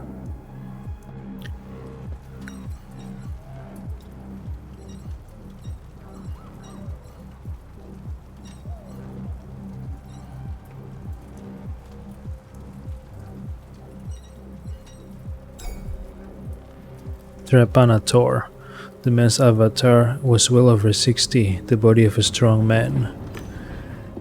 His face wrinkled into a warm smile as soon as he met my gaze.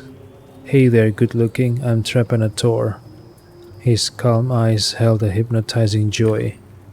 I watched expectantly, hypnotized by the veteran's gaze. Returned the compliment. Hey, those are the most exquisite eyes I've seen in this entire Virtualium. Trepanator's smile broadened. Mention looking for Fredo. I'm looking for a kid.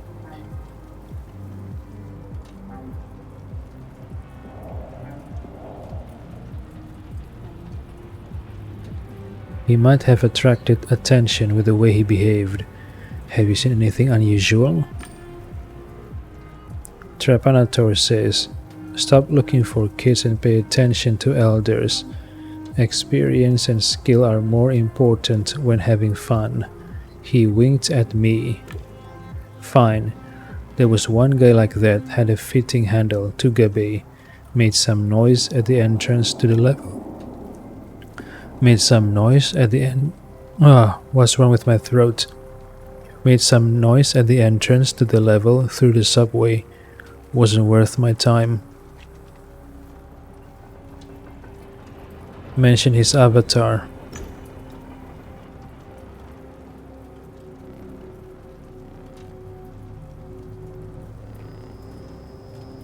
Interesting choice of avatar, extremely unusual. Trepanator says, I know, it stands out for... Shit, my throat, hold on.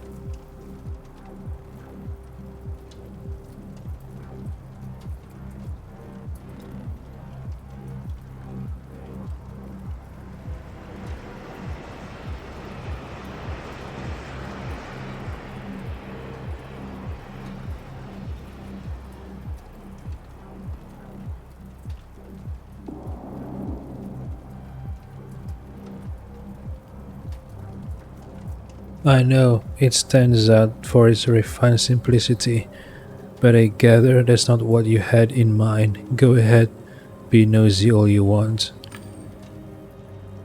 You wouldn't be the first person to shamelessly pry. Trepanator smile was disarmingly honest, or he was an exceptional actor. Say his avatar looks natural. Your avatar looks natural. Most of the players use the opportunity to beautify themselves.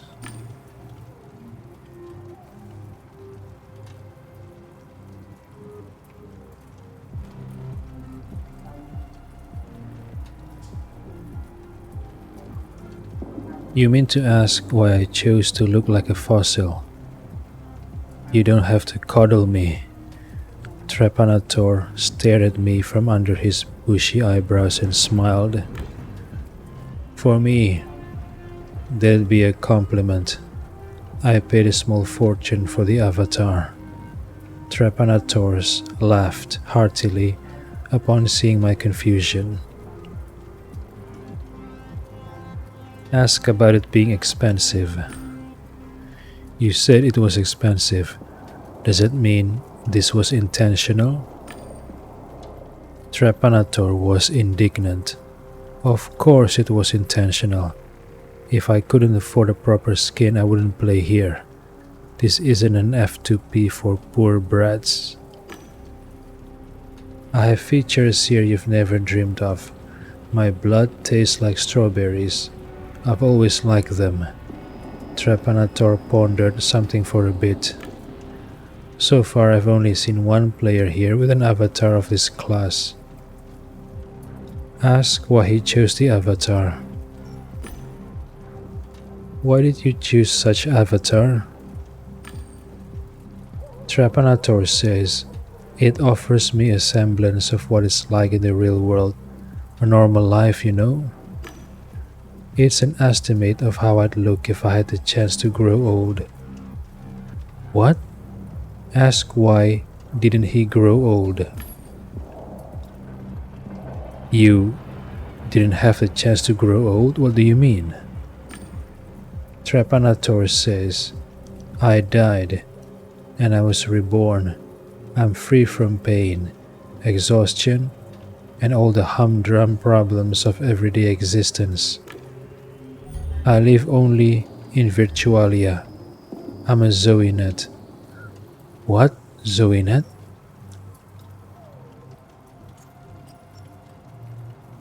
Ask when he died. How long has your body been dead? My avatar shows my correct age. I died before my voice changed. I didn't know what to say. Oh, before his voice changed, so he died while he was a kid? Wait, I need to read the codex about Zoenet, but later. Trepanator smiled at my expression. It wasn't so bad. Puberty in Twisted and Perverted has its perks.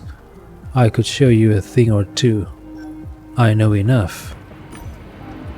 Not to boast, but if anyone was to do the teaching, it would probably me.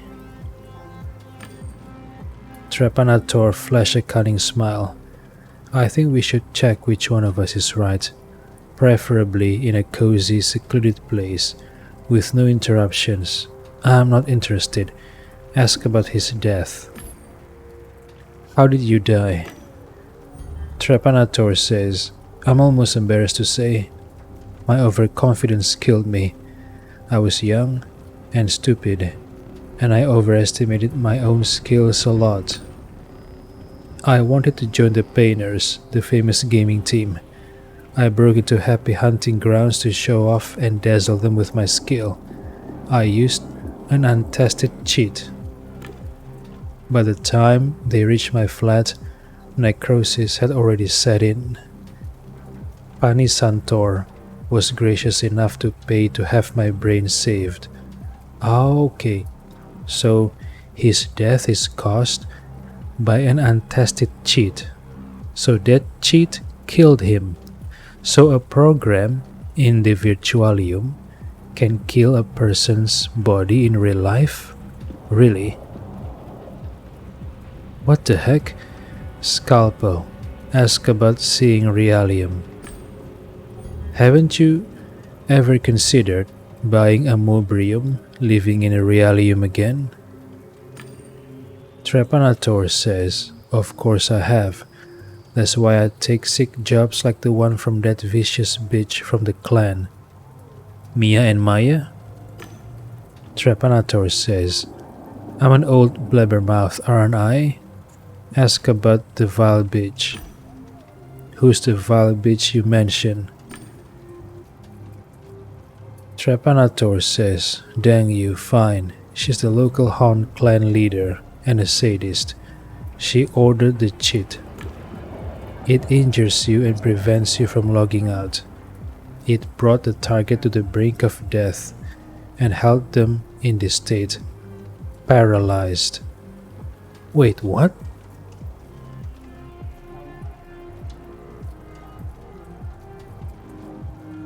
If this is true, how come the police are not, mobilized to capture this Han clan leader?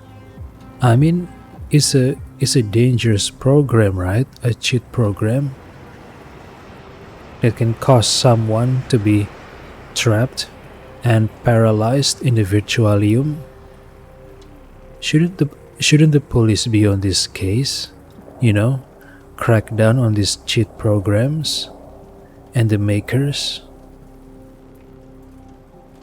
Ask how he makes a living. How do you earn money if you can only function in Virtualia? Trepanator says, I manufacture cheats, the old type. Nobody else is doing it anymore, so they're selling like crazy. Hold on, now I understand. The Han clan leader ordered Trepanator to make the cheats, including the cheat that can wound someone, and left them paralyzed and trapped in a virtualium. So this guy is making programs that kills people. Maybe I should notify the law enforcement. I mean, he's making dangerous programs.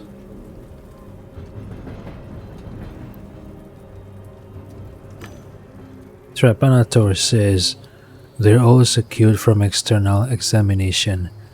They'll just self-delete, so they're practically untraceable.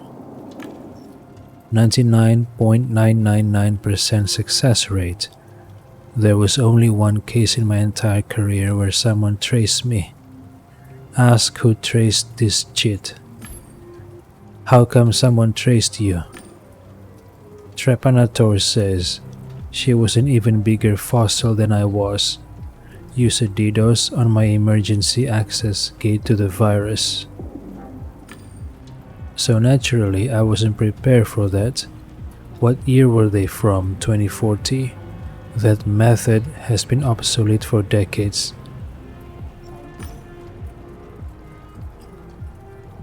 Ask about Panisantor's granddaughter. Panisantor is the guy who spent money to help Trepanator save his brain, right? I heard Panisantor's afraid of his own granddaughter.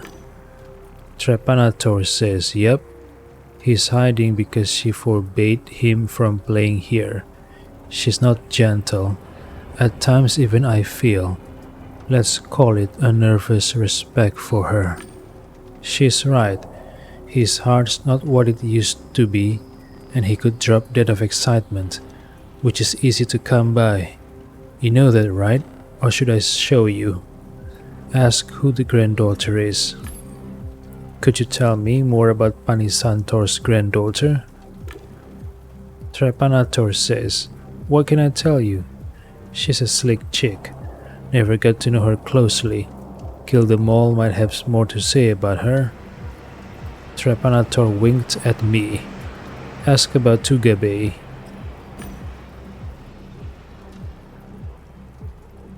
Can you tell me more about this Tugabe? Trepanator says, I keep telling you, that's the wrong person to take an interest in. You're in twisted and perverted. Go on, experiment a bit. Say maybe after the case. I have a job to do, rescuing the kid. Trepanator's smile broadened. Let me see. He must be someone important, because he had someone hovering over him the whole time. What else? He entered with a friend. The letter had a funny name too, Flapdoodle. That's what it was. I returned to the investigation. Trepanator says, how about you come back here after you find your kid? I could show you around the Virtualium. You want to show this game world to me? Trepanator says, this or a different one? I've spent my life in Virtualia. I know a lot about them. I'd gladly show a couple of places to a cutie like you. Well, I'd like for him to show me around these places, but I don't want to have a date with him. Shall I refuse or make a date? You know what? I assume I can just go on a tour without doing anything, right? So make a date. I always wanted to learn how Zoanids see the world. Relaxing after the case in some pleasant Virtualium sounds good. Trepanator seemed happy with my reply. Hurry up then. I'm not growing old, but that doesn't mean I want to wait for eternity. Trepanator furrowed his brows, then smiled invitingly. I returned to the investigation. A shame. You can always come back though. He stared at my butt shamelessly as I was leaving. You know what? I'd like for him to show me around this place, but I hope I can choose not to have a date with him, because I'm not interested.